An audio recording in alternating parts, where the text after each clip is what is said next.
E aí, pessoal, tudo belezinha? Mister Darkness aqui novamente, dessa vez aqui para um react aqui sobre um vídeo de economia sobre Soma Zero. Finalmente eu vou falar sobre Soma Zero. Intuição. Embora haja muitas acepções para essa palavra, intuir pode ser entendido como tirar conclusões sem se basear em muitas evidências. Ou também pode-se afirmar que intuir é deduzir com base em sensações. Muito embora a intuição se revele boa companheira em alguns âmbitos da vida humana, quando o assunto é economia, melhor seria não ouvi-la. Porque nesse mundo do cifrão e da balança, nem tudo é o que parece. E eu concordo com ele, tem muita traição na economia, cara.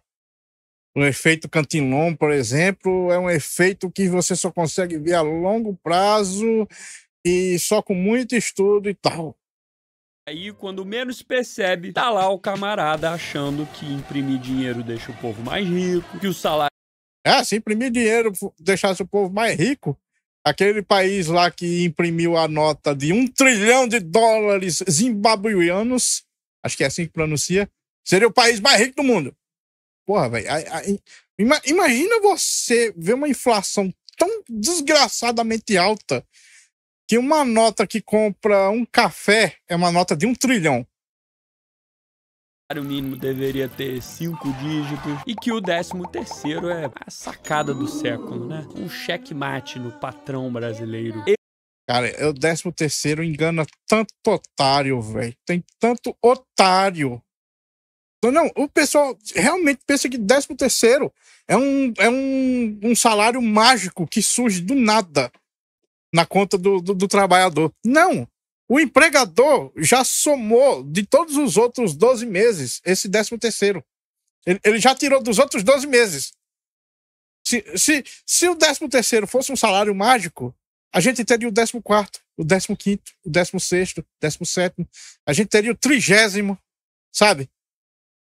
Eu, se sou eleito imperador do Brasil, crio logo o 25º salário. Pronto. Tá aí, pronto. Tá aí. Se fosse um negócio mesmo que realmente fosse algo especial, diferentão, que gerasse riqueza, a gente já teria o 24º salário. Acabou a pobreza no Brasil varonil. Enfim, não há ciência que apanhe mais da intuição humana do que a pobre da economia. É um festival de premissas absurdas. E bom, se no vídeo passado nós nos dedicamos a enterrar de uma vez por todas aquela velha ideia de que a condição primitiva do homem é abundante, o que não deixa de ser um tema econômico também. A condição humana normal é a pobreza. Todos nascem pobres e enriquecem conforme vão evoluindo. Claro. Isso tirando as famílias já ricas, né? Também. Hoje, o nosso alvo é outra armadilha intuitiva que empesteia o senso comum e atrasa a nossa caminhada. A falácia da soma zero. Eu aprendi, a vida é um jogo, cada um por si, e Deus... E, cara, essa falácia aí é o amor dos políticos, cara. Os políticos amam enganar a população com isso, porque aí eles conseguem fazer os trouxa não vê o que realmente importa. Para quem não sabe, jogo de soma zero é um termo que se refere a jogos em que o ganho de um dos participantes necessariamente representa a perda para o outro jogador, e vice-versa. No Flamengo e Vasco, por exemplo, não tem como as duas equipes saírem vencedoras, no que podemos concluir que uma partida de futebol é um jogo de soma zero. Na verdade, é difícil pensar numa modalidade esportiva que não opere na lógica da soma zero. Basquete, vôlei, beisebol, boxe de mulher grávida e etc. Tudo soma zero. E o termo soma zero vem do fato de que, nesses jogos, o resultado de um dos participantes somado ao resultado do outro será sempre zero. Vitória de um mais anti-vitória do outro, ou seja, derrota do outro, é igual a zero. Ou empate de um mais empate do outro é igual a zero também. Beleza. A questão a ser tratada aqui é que, infelizmente, a noção noção predominante nas mentes e corações é essa de que a economia comporta-se como um Flamengo e Vasco. Ou seja, para que um indivíduo enriqueça, é preciso necessariamente que um outro empobreça. Porém, por mais intuitiva que essa correlação possa soar, projetar a dinâmica da soma zero no mercado não faz absolutely no fucking sense. E ainda te leva... Faz todo sentido se você for político. Se você for político, você vai querer que todo mundo pense que é soma zero, que é para você poder fazer as promessas. Eu roubarei dos ricos e darei aos pobres. E os trouxa acreditam. A crer que Deus te jogou ali numa espécie de round 6 a nível global, onde toda moedinha que vai pro teu bolso só chegou ali às custas do empobrecimento alheio. Ou também que os mais abastados estão todos aumentando suas fortunas apenas montando nas costas de pessoas como você. E como se não bastasse o ar de depressão que essa falácia instala na cabeça do pobre ser, a coisa ainda piora quando o cara, crendo nessa falsa premissa, assume um cargo político e passa a ditar leis e mais leis para estar lidando com esse problema que nunca existiu para início de conversa. E acaba fazendo o quê? Criando problemas que de fato existem. Pois é. Aí tem burocracia, carga tributária alta, tudo por causa dessa maldita falácia. Bom, com exceção do Keith Richards, que já estava aqui quando Deus chegou, todos nós caímos de paraquedas em uma sociedade que já vem de uma estruturação econômica milenar. E o fato da gente ter pego tudo meio que de lambuja nos impede de enxergar a coisa como realmente é. Ou seja, nos impede de enxergar como que a humanidade enriqueceu e ainda enriquece em conjunto através de trocas, numa belíssima dinâmica com o selo Deus de qualidade. Muito menos aos moldes de um clássico carioca, muito mais aos moldes de um esporte cooperativo, como o frescobol, o recorde e tantos outros. Ou seja, aquilo que chamamos de jogo de soma constante. Uma verdadeira união flástico. Tá duvidando? Então senta que lá vem a história. Imagine que você se cansou da vida em sociedade. O trânsito, a violência, notícia ruim, os prédios feios. Chega, já deu pra você. Você decidiu meter o pé dali e ir morar no meio do mato. Porém, você vacilou, não assistiu ao último vídeo do Retórica e, em vez de arrumar um chalezinho na serra com energia elétrica e tal, você resolveu meter o louco igual o cara lá Na Natureza Selvagem. E aí foi viver a vida no mato, só levou consigo apenas um material de marcenaria para construir uma cabana, instrumentos de pesca e algumas roupas. O início dessa aventura até que não vai mal. Tudo tem um ar de purificação, calmaria, uma solidão contemplativa, né? Porém, não demora muito para você perceber que há milhares de inconveniências na vida autossuficiente e isolada da civilização. E as coisas pioram. A pescaria até que vai bem, pois é a atividade para a qual você demonstra maior talento e satisfação em exercer. A marcenaria, no entanto, a sua cabana mais parece um pega-vareta, cheia de goteira, frio e um monte de inseto que te deixa tiririca da vida. E pra pior... E nos jogos a gente vê o negócio parecer bem facinho, né? Só ir lá, quebrar as madeirinhas, fazer os negócios tudo medido com régua e tudo mais. Dá pra fazer tudo bem simétrico e tal. Aí na vida real você tenta fazer, meu amigo, você se lasca.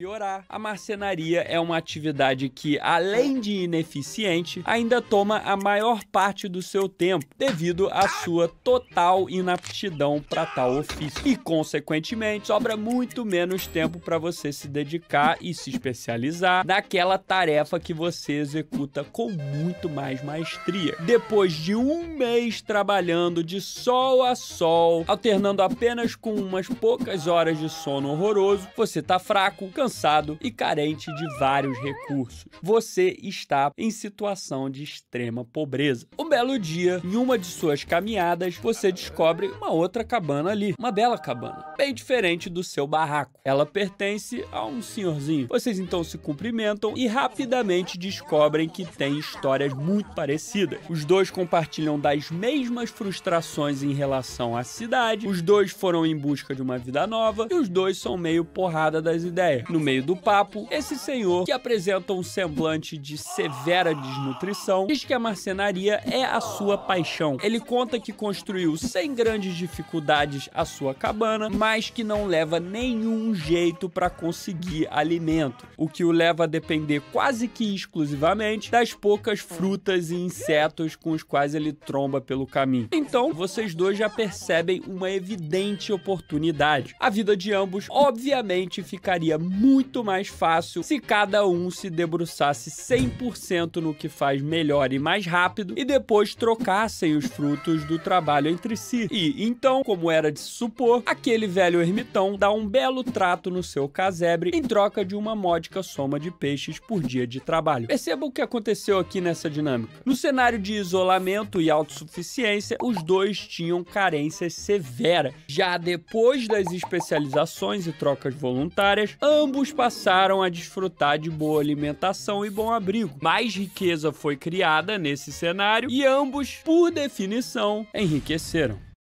Finalmente, alguém que dá a definição da maneira mais simples de explicar possível. É desse jeito. É desse jeito, só que na nossa civilização atual, muitas vezes mais complexo, porque é gente fazendo coisa direto e trocando arroz, feijão, tudo. Até um lápis é feito de uma maneira complexíssima, mas de uma maneira tão eficiente que todo mundo enriquece. E se a gente ainda considerar que especialização também aprimora o fator produtividade, ou seja, se especializar te leva a produzir mais em menos tempo.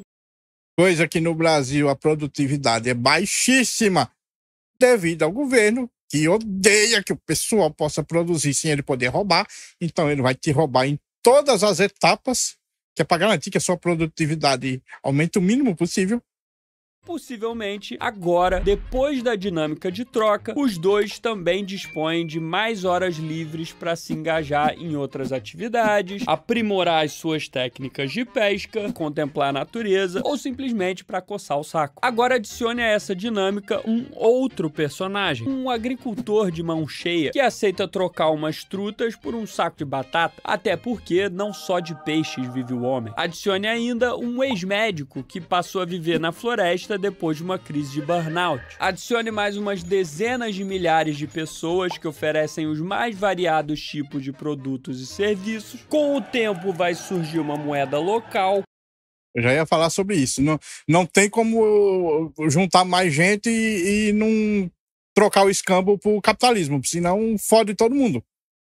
Se não trocar o sistema de monetário, já era. Concorrência, preços, inovações e outros fatores inerentes ao sistema que aprimoram a dinâmica de troca. Então, formando-se uma sociedade de mercado, a riqueza se multiplica e os componentes dessa dinâmica enriquecem em conjunto. Talvez não na mesma proporção, talvez não de maneira linear, talvez não tão rapidamente, mas no longo prazo as demandas vão sendo sanadas. Bom, por mais que a nossa história tenha elementos mêmicos... E ele falou sobre a diferença, né? A proporção. Tipo, uns enriquecem mais, outros enriquecem menos. Alguns talvez não enriqueçam nunca, se gastar tudo que ganha, né? Não vai evoluir nunca. Ainda assim, é uma riqueza gerada porque ele tem que comer. Então ele gerou nem que seja um pouco, apesar de não sair lucrando. Mas, tipo, o pessoal não entende que não é soma zero. Não é. Alguns vão sempre enriquecer mais que outros. E você tentar tirar o incentivo para o pessoal querer enriquecer mais, vai só fazer todos fracassarem.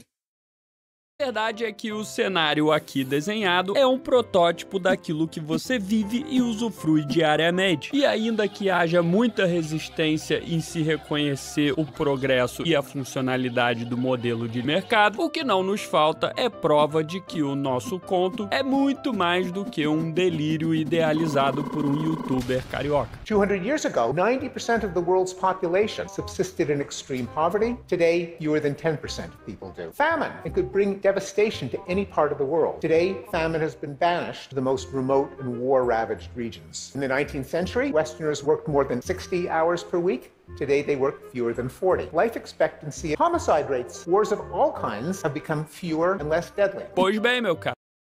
Pois é, como o cara disse ali, a civilização evoluiu muito com os anos e estamos cada vez menos pobres, temos cada vez mais qualidade de vida, mais saúde, mais tudo. Você já vive na Vila dos Ermitões, com a diferença de que, no seu caso, a dinâmica já está muito mais bem elaborada, há muito mais opções de troca e, consequentemente, muito mais riqueza sendo criada. Apesar do Estado. Apesar do Estado! Ele disse, velho! Ele também considera o Estado um inimigo. É isso aí, cara. Apesar do Estado. O Estado está lá para lhe roubar e impedir que essas trocas voluntárias sejam lucrativas. Talvez muito dessa crença na soma zero econômica venha da falsa noção de quantidade fixa de riqueza. Quem não lembra do Banco Imobiliário ou Monopoly para quem é da gringa? A brincadeira funciona daquele jeito que a gente conhece, né? Existe uma determinada quantidade de riqueza que é distribuída igualmente entre os participantes antes do início da partida. Daí ganha quem fica com todo o dinheiro do jogo às custas da falência do resto da galera. Muito divertido. Um baita jogo de tabuleiro, uma péssima lição de economia, como já nos foi devidamente demonstrado. Boa alimentação e bom abrigo. Mais riqueza foi criada nesse cenário.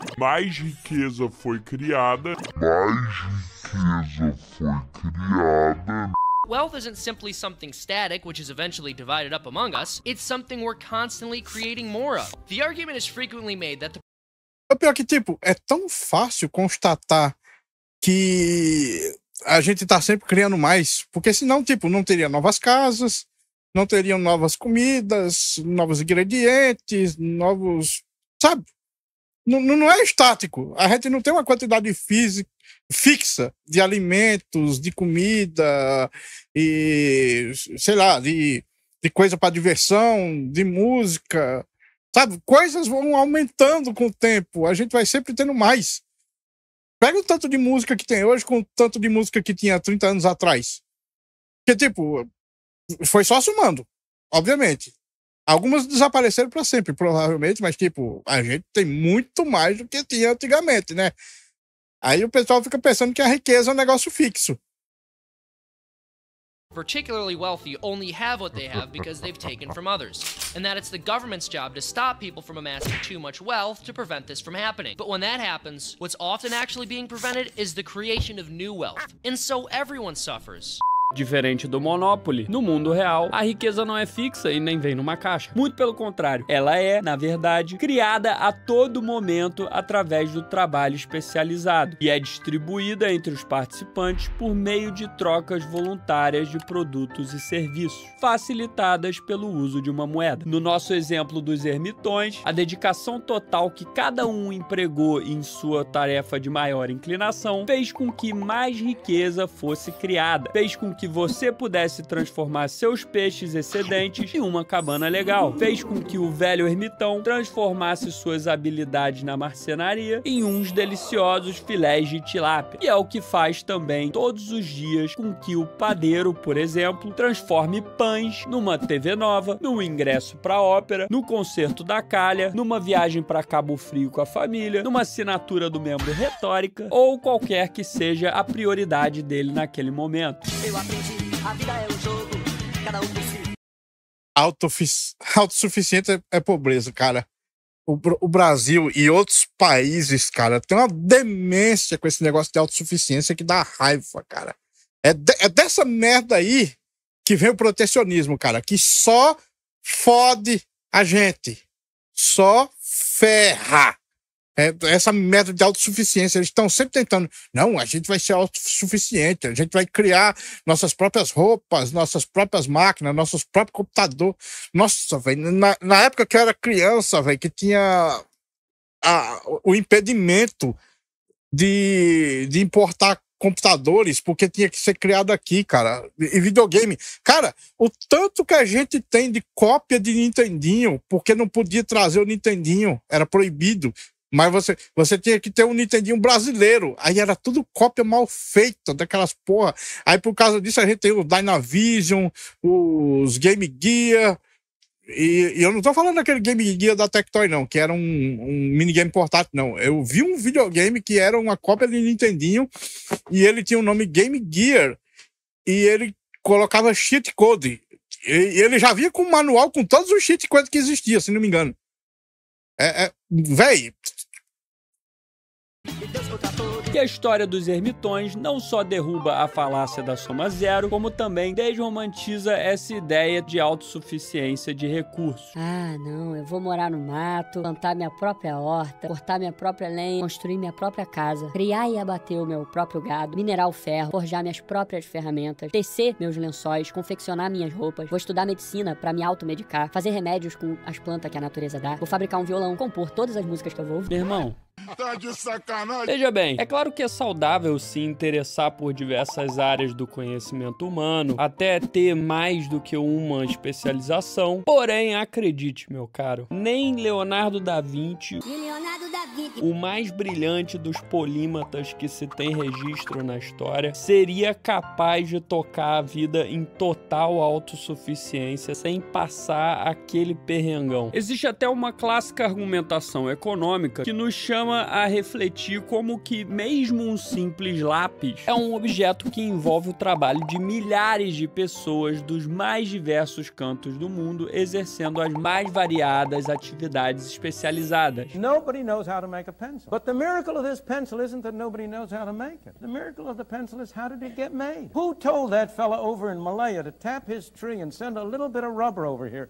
to put at the end of this pencil so I could have a pencil in my hand? When I go down the store and I put down a quarter and get 2 of these pencils, I am trading with thousands of people all over the world. I'm making a deal with them. I'll give you 2 minutes of talk for 2 of these pencils. These thousands of people who have been led to engage in this simple transaction with me, there's been no central direction. They've all done it. Why? Because each one of them thinks he's better off in this transaction. And somehow or other I've done it because I think I'm better off. Agora, se um mero lápis já carrega em si tamanha carga de complexidade, recursos, especializações e trocas que mal dão pra colocar na ponta do lápis. É engraçadinho. Mas é como o cara falou aí, é tipo, o livre mercado, ele é uma grande rede neural descentralizada e ela funciona na base de preços e esses preços funcionam na base da oferta e demanda. A única coisa que estraga isso é o Estado. O Estado está sempre lá para foder esses preços. Ele está sempre se introduzindo lá, se metendo e mexendo nos preços e fazendo os preços ser diferentes do que eles deveriam realmente ser na vida real.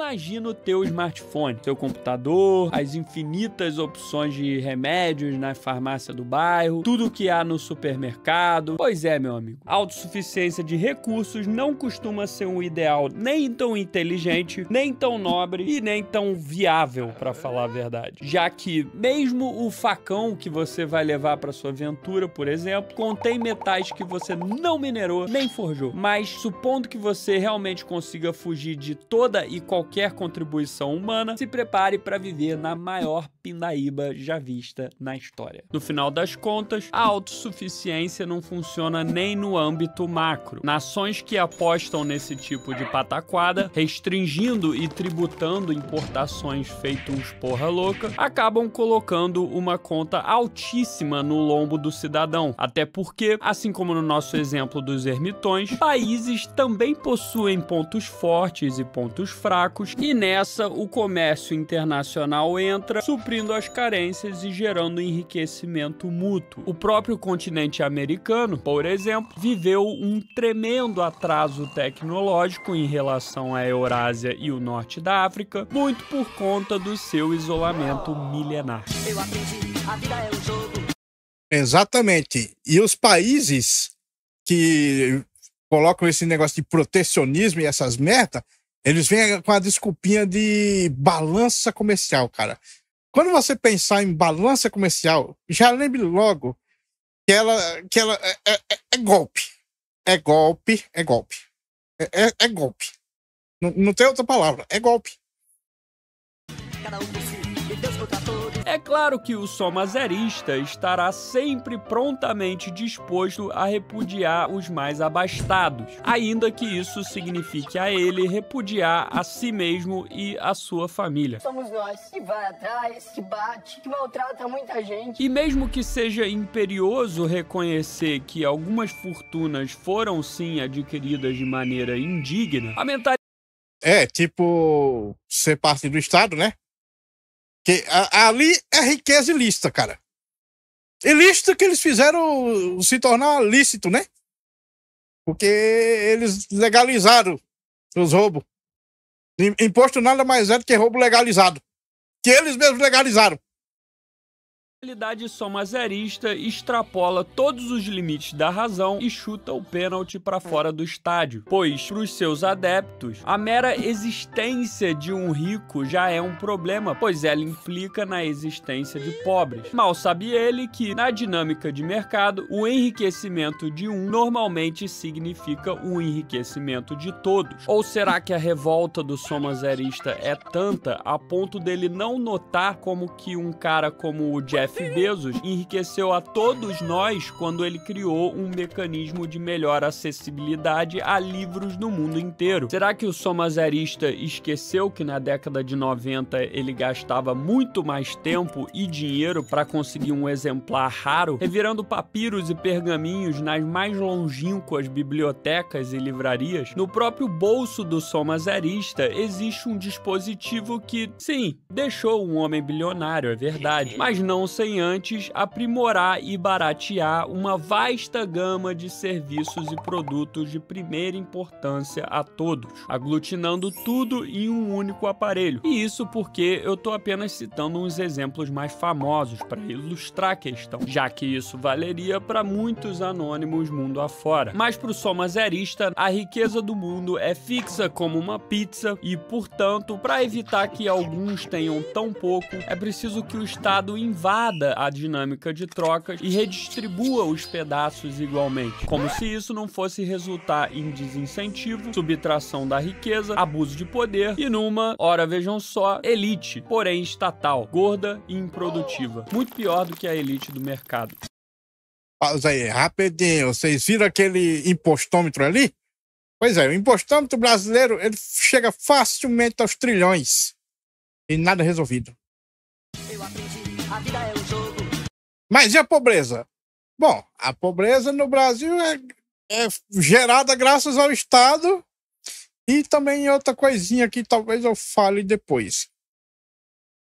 Cada um por si, e Deus contra todos. Talvez uma possível indagação do somazerista seja a seguinte: se o sistema de mercado é tão próspero quanto os seus defensores alegam, o que explica toda a pobreza que a gente vê? Responda essa, seu monte de bosta. Bom, aqui vai uma regra para a vida. Na hora de avaliar a efetividade de uma medida qualquer, ou seja, o sucesso ou insucesso de algo, não tire simplesmente uma foto do que você está vendo, mas sim analise variáveis. Ou seja, tente entender se o quadro vem melhorando ou piorando desde a ocorrência de tal evento ou tal mudança. E claro, tente se certificar ao máximo de que o resultado está relacionado com tal evento. Pode parecer óbvio, mas muito do somazerismo vem desse erro primário. Quando Engels chegou à Inglaterra em uma revolução industrial a todo vapor, ele se deparou com um proletariado trabalhando em péssimas condições para ele, foi guitarra com a vida ganha, porque aquilo ali era muito melhor do que a vida rural anterior. As fábricas podiam até não ser um paraíso na Terra, mas ainda assim representavam uma considerável melhora. O erro de Engels parece que perdura até os dias atuais. O jovem bem-intencionado passa por São Gonçalo a caminho das suas férias em Búzios e fica inconsolável com a quantidade de habitações precárias. Porém, como ele não sabe traçar a relação de causa e efeito, esse somazerista acaba fazendo de tudo para combater um sistema que seria o seu maior aliado na luta de combate à pobreza.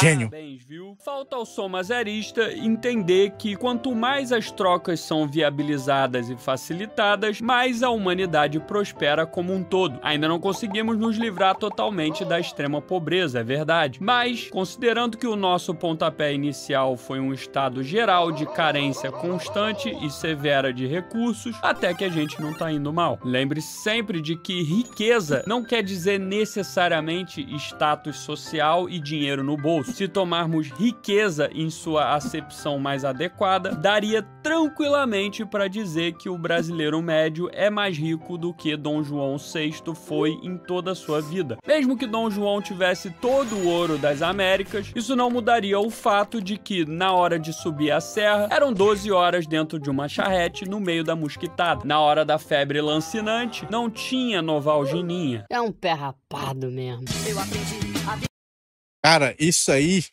sobre sermos mais ricos do que um imperador no passado, é algo lindo de se ver, cara. Porque, tipo, não importa o quanto de dinheiro que o cara tinha acumulado, ele nunca teria todo o luxo que eu tenho aqui. Porque eu não sou rico. Eu acho que nem classe média eu posso dizer que eu sou. Eu sou pobre pra caralho aqui. Mas, tipo, o conforto que eu tenho aqui é muito maior do que qualquer um desses imperadores do passado tinha, cara. Mano, eu tô aqui num computador que ele é bem mediano, mas é um computador gamer, e meu monitor é uma TV de 42. Esses caras, mesmo que tivesse uma TV, eu acho que naquela época nem tinha ainda, cara, ia ser aqueles TVzão de tubo. Sabe? Não chega perto.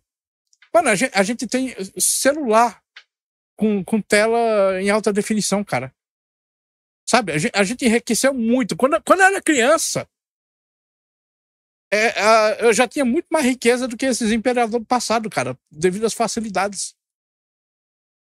é um jogo, cada um por si, e Deus contra todos. Em última análise, a mentalidade somazerista é a mãe de muitas noções equivocadas que nos cercam e que nos custam muito caro.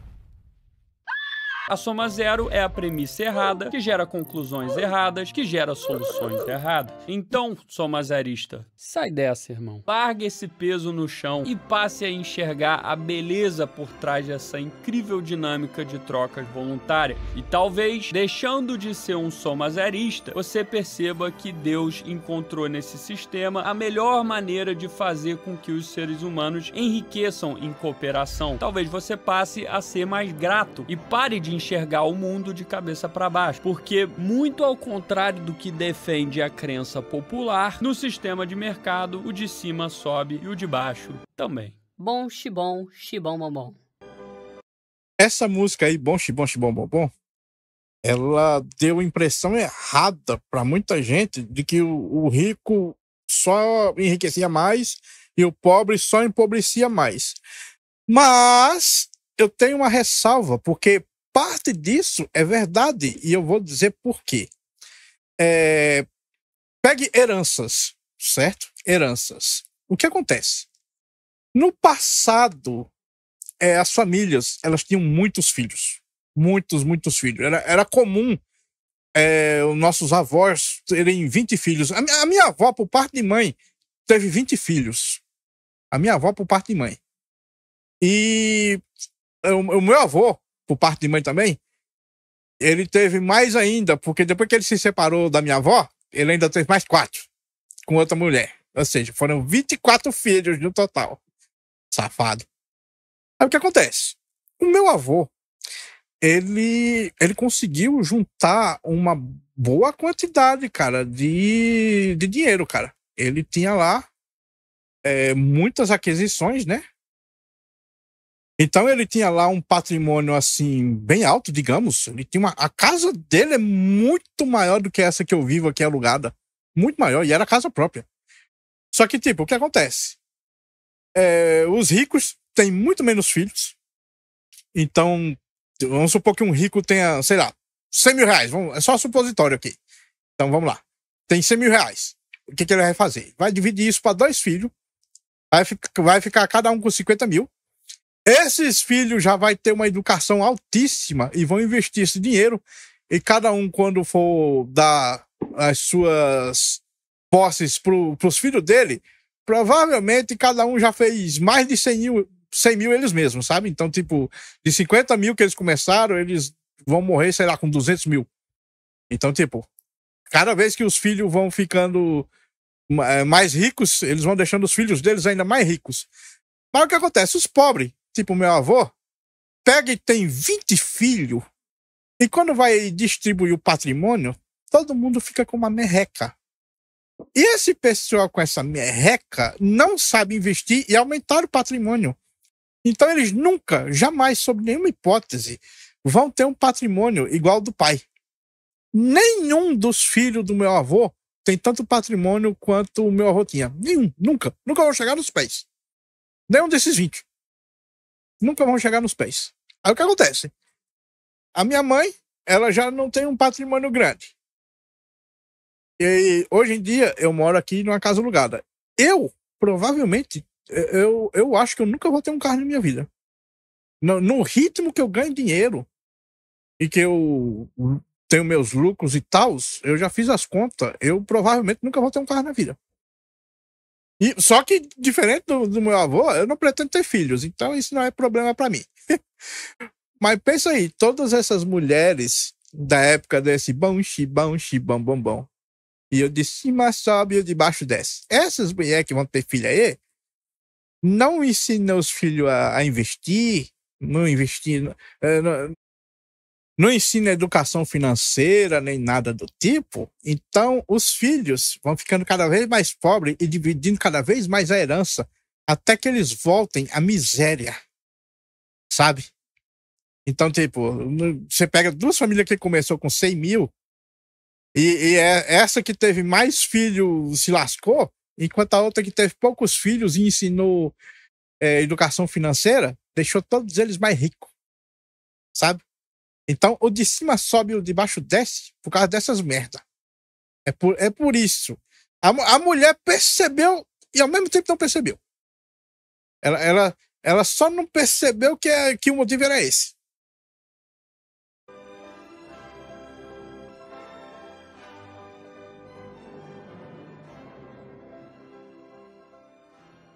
Esse é o final do vídeo? Se você achar que eu mereço, deixa o like, se inscreva no canal e ativa o sininho, meu caro. Considere também se tornar um membro do canal, por que não? Comenta aqui embaixo caso você tenha algo a dizer, mesmo que seja divergindo das minhas ideias, me xingando, sei lá, fica à vontade. E aqui na descrição, como de costume, eu vou deixar uns links da Amazon de livros que eu acho interessantes, né? Ou de autores que eu admiro, ou que eu usei como base para desenvolver todo o roteiro. E no mais é isso, meus caros. Muito obrigado por ter ficado comigo até aqui. Me sinto honradíssimo. E claro, fiquem com Deus.